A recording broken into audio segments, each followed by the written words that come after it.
Students క్లాస్లో back బెంచ్లో అల్లరి చేస్తారు కదా, సో అలా కలిసిపోయి ఎంత అద్భుతంగా చేశారంటే అసలు జీరో స్ట్రెస్, అసలు ఏమీ లేదు, హ్యాపీగా వాళ్ళతో కలిసిపోయి పనిచేశాను. నేను క్లాప్స్ కొట్టేసి చప్పట్లు కొట్టేసి వీలైతే ఇద్దరిని హక్ చేసేసుకుని అండ్ షూటింగ్ స్పాట్లో వాళ్ళిద్దరితో కలిసి మేము ఒక 10 days పనిచేసాము చిరంజీవి గారు, వెంకటేష్ గారితో. నా కెరియర్లో, నా లైఫ్ టైంలో ఆ 10 days every moment, every second నేను ఎప్పటికీ మర్చిపోలేను.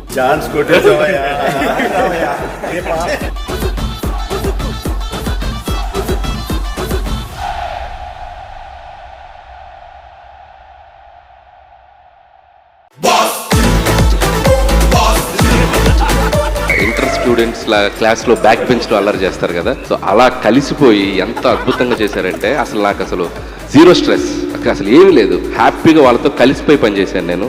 నేను క్లాప్స్ కొట్టేసి చప్పట్లు కొట్టేసి వీలైతే ఇద్దరిని హక్ చేసేసుకుని అండ్ షూటింగ్ స్పాట్లో వాళ్ళిద్దరితో కలిసి మేము ఒక 10 days పనిచేసాము చిరంజీవి గారు, వెంకటేష్ గారితో. నా కెరియర్లో, నా లైఫ్ టైంలో ఆ 10 days every moment, every second నేను ఎప్పటికీ మర్చిపోలేను.